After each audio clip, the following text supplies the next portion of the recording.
আবারও চলে এলাম কমেন্টে রিপ্লাই দিতে। তোমরা দেখতে পাচ্ছ এখানে কমেন্ট করেছে সায়ন্তিকা ঘোষ, আর সে লিখেছে আমরা 13 বছর আগে একে অপরকে ভালোবেসে বিয়ে করি, দুটো বাচ্চা। আমি জানতাম যে আমি খুব ভাগ্যবতী, এমন স্বামী পেয়েছি, কিন্তু বিগত কয়েক মাস ধরে শুধু সে ব্যস্ততা দেখিয়ে বলল আমি সুখ পাইনি। তাই গতকাল আমাদের ছেড়ে একটা মহিলাকে নিয়ে পালিয়ে গেছে। আমি কি করব? দেখো, প্রত্যেকটা পুরুষ মানুষকে একটা কথা বলবো, যদি তোমরা মনে করো যে কাউকে বিয়ে করে সুখী হতে পারবে না, তো বিয়ে করো না। একটা কথা মনে রাখবে, যে তোমাকে বিয়ে করার জন্য তার বাবার বাড়ির সব সম্পর্ক ত্যাগ করে দিয়ে তোমার কাছে পড়ে আছে। অনেক মেয়ে আছে আবার ভালোবেসে সবকিছু ত্যাগ করে দিয়ে আগে থেকেই চলে আসে তোমার কাছে, তার সারা জীবনের দায়িত্ব তোমার। এখন তুমি তোমার সন্তানকে, তোমার বউকে ছেড়ে দিয়ে চলে গেলে তাদের দায়িত্ব কে নেবে? যদি তাদের ভালোই না লাগতো তাহলে তুমি প্রথমে অন্য কাউকে বিয়ে করতে পারতে। একটা কথা মনে রাখবে, সেই মেয়েটা তোমার অর্ধাঙ্গিনী, সেই মেয়েটার দায়িত্ব নেওয়ার অধিকার শুধুমাত্র তোমার। তোমার যে বাচ্চাগুলো আছে তার দায়িত্ব কে নেবে? তোমাকেই নিতে হবে। তুমি চলে গেলে সেই মেয়ের আছে কোথায় যাবে? একটা কথা মনে রাখবে, হয়তো তুমি এটাই ভেবেছো যে আমি চলে গেলে মেয়েটা হয়তো বাপের বাড়ি চলে যাবে। দেখো, বাবার বাড়িতেও কিন্তু মেয়েরা সুরক্ষিত নয়।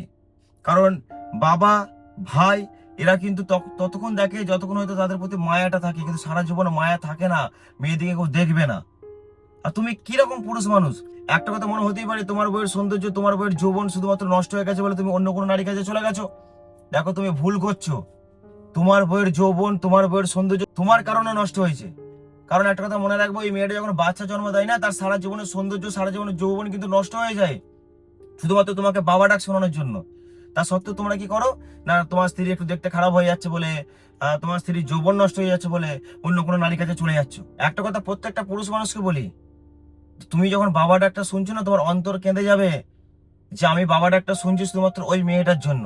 তোমার যখন খারাপ লাগবে তোমার স্ত্রীকে, তখন তুমি অবশ্যই বলো যে তুমি এরকম করে সাজো, এরকম করে থাকো, আমাকে এরকম করে দেখতে ভালো লাগে। যখন সে তোমার কথা শুনবে না, তখন তুমি বুঝে নেবে যে এই নারী আমাকে ভালোবাসে না, তাই আমার কথা শুনছে না। এটা স্বাভাবিক। দুজন দুজনকে বোঝা দরকার।